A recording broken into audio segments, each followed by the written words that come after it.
This is Beckman rearrangement, and as you can see what exactly it looks like. So let's see what is it. Uh, Beckman rearrangement, again it's an rearrangement reaction. The first one I did was pinacolone. So what happens here is an oxime functional group is converted to N-substituted amines. Now what is an oxime? Oxime is a functional group of this type, NOH. This is your oxime functional group, okay? And I'll write this as R1, R2 right now. And what is an amide functional group? Amide is nothing but what? C double bond O NH. This is an amide, and N substituted amide means here you will have an R group. So this is your N substituted amide. So basically it's an rearrangement. So here one of the group, it could be R1 or R2. We will see which one migrates. So let's now I'll just take it as R dash, and this is R2 over here. Okay, so this is how the migration takes place. How do we get oxime? So this is your Beckman basically, oxime to N substituted amides. Oxime to amides is Beckman's rearrangement. This reaction takes place in presence of an catalyst. Okay, so the catalyst can be any acid, uh, like the acids are written over here. This is specific, and migration takes place. The migrating group is anti. What exactly that means, that also we'll study. First, we'll see how do we get an oxime.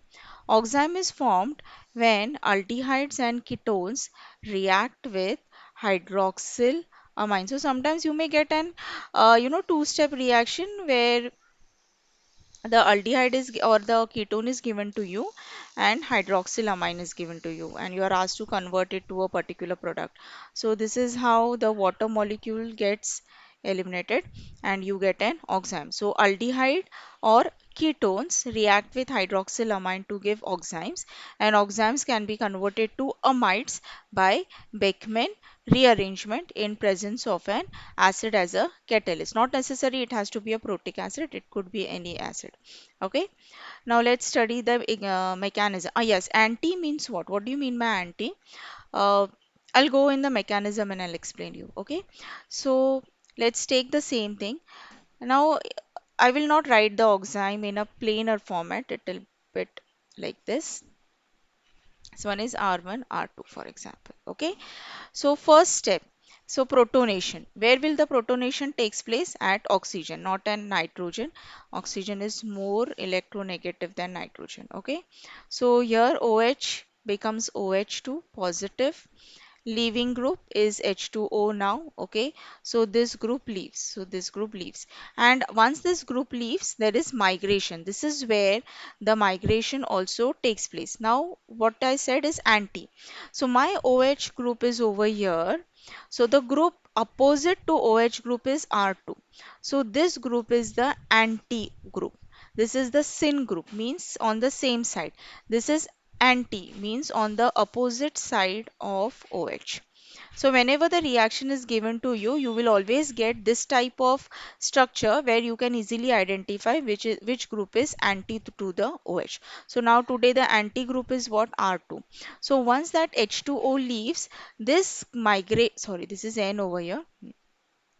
So migration takes place. So once the migration takes place, this R1 is going to remain as it is, and migration will take place over here. So this is R2 and this will be a positive charge over here. Then next step is again add H2O. Okay, so again water is added. So where will it added? This electrons, they attack this positive carbon atom over here. So this is R1, this is OH2. Okay, this is N and this is R2. Fine.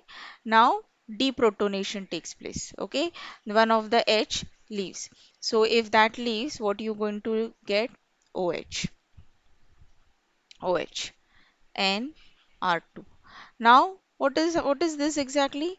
You can see tautomerism can take place. This H, so you can simply write it this way: the N H R2 C double bond O R dash. Okay, so what are you getting at the end? Amide, N substituted amide. right? Now, if you look at this directly over here, no, then I'll just quickly tell you the trick so that we can apply in the product. If you look at this, just identify the group which is anti, and look at this. What we have done, the group which is anti, we have shifted to M. The group which is anti, we have shifted to N, and this OH, what we have done is we have brought it over here. So look at this. This OH we have brought over here, and then you do this and you get the product amide, right? So this is a simple trick that you can follow, but you understand the mechanism first, and once you understand this reaction, then apply the trick, so you won't waste any time in the exam while writing the reaction. So let's take some examples over here. Okay, so I'll write it now the way so you can identify the anti group and the syn group. So first thing you will do is find out the anti group over here. So this is our anti group, right? So now what are the steps that are going to take place? Protonation is going to take place.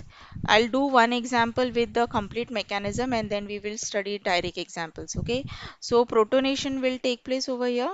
So this is N. Now if protonation takes place over here, I'll write the second step here in itself. So minus H2O takes place, right? Protonation. So what are you going to get? H2O is removed, or okay, let's see. I'll write it in that third step. Wait.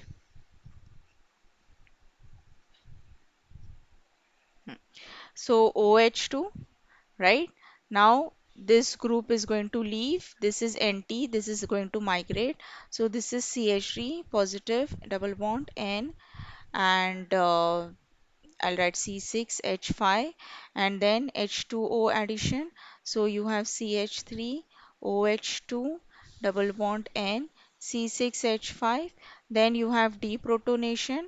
So here you are left with OH, CH3, N, C6H5, and what else? Now just C double bond O, CH3, you get an amide. Okay, right? Now, if you wanted to write it this way, now you know the product, no? After like learning the mechanism. So what we want to apply the trick. Okay, let's see. So what trick I told you? So just put anti group. This is your anti group. Just put the anti group on N and OH on C. Okay. So this remains as it is. This OH comes down over here, N C6H5, and now you can proceed with the rearrangement, the tautomerism stuff. NH C6H5. This is also very easy, it will save a lot of your time, but understand the mechanism first and then only go for all these things, okay? Right? Now let's go for one more step, which is a popular I'll go on the next page, which is popular one.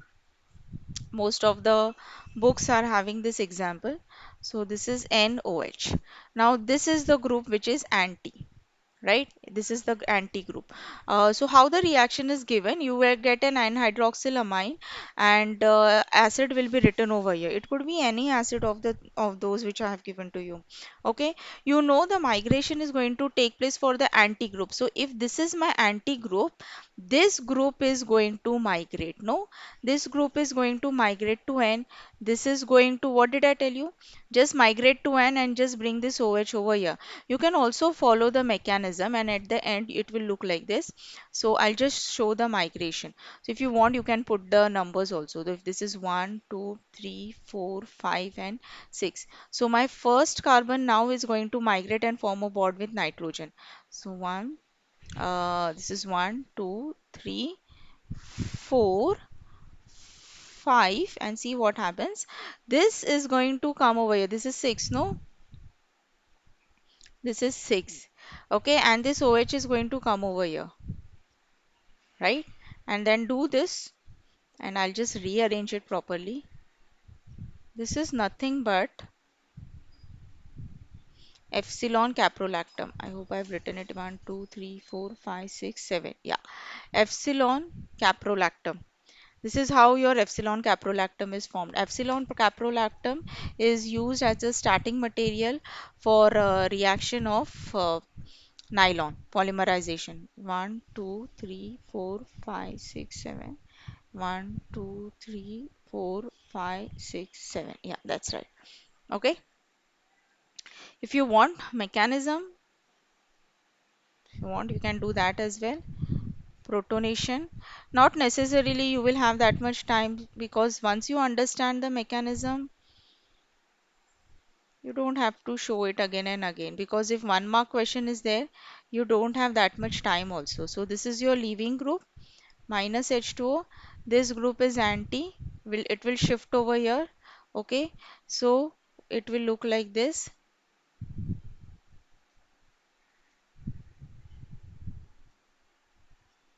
Okay, it will look like this, right?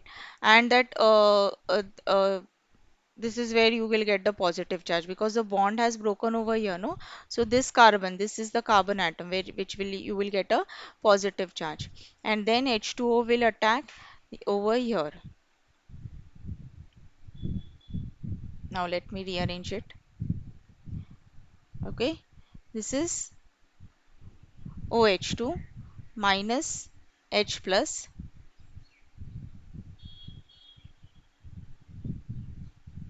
okay, OH, and then the final one.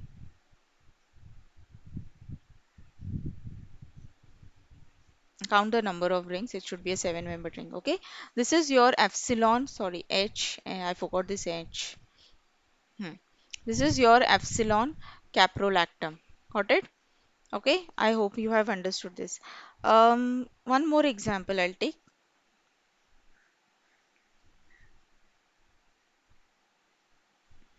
I'll squeeze it over here only. Now I won't write the whole mechanism. I will directly write the product. This is your oxime. Okay, and I told you, no, migration. So put this over here. So see how it look like. So at N, you are going to write the benzene ring. Okay, this is the benzene ring which has shifted. Then this is the carbon uh, that you can write over here, where you have shifted the OH, and this is the benzene ring. And then you can do this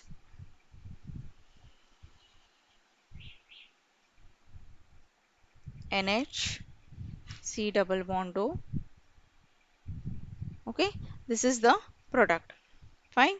So these were some of the examples which were pretty easy to understand also. I've shown you the tricks, also the mechanism. So whenever you get an Beckmann rearrangement, you can simply know follow this. So few points that you should know. First is what? It takes you have an reaction of N-hydroxylamine. Whenever you have an reaction of N-hydroxylamine and acid, it is always a Beckmann. Secondly, hydroxylamine is converted to substituted amine. Always migrate the group which is anti to OH. And I told you how to the trick that I told you. Okay, what is the trick? That anti group goes to nitrogen, and that OH group goes to carbon. And the last step is the tautomerism step, where rearrangement of H and double bond takes place. That's your final product. Fine. And this is a quite useful reaction. Caprolactam example we just saw. We can you go for many synthesis of drugs like paracetamol and everything. Lactams can be prepared. Okay. So I hope you have understood. Thank you.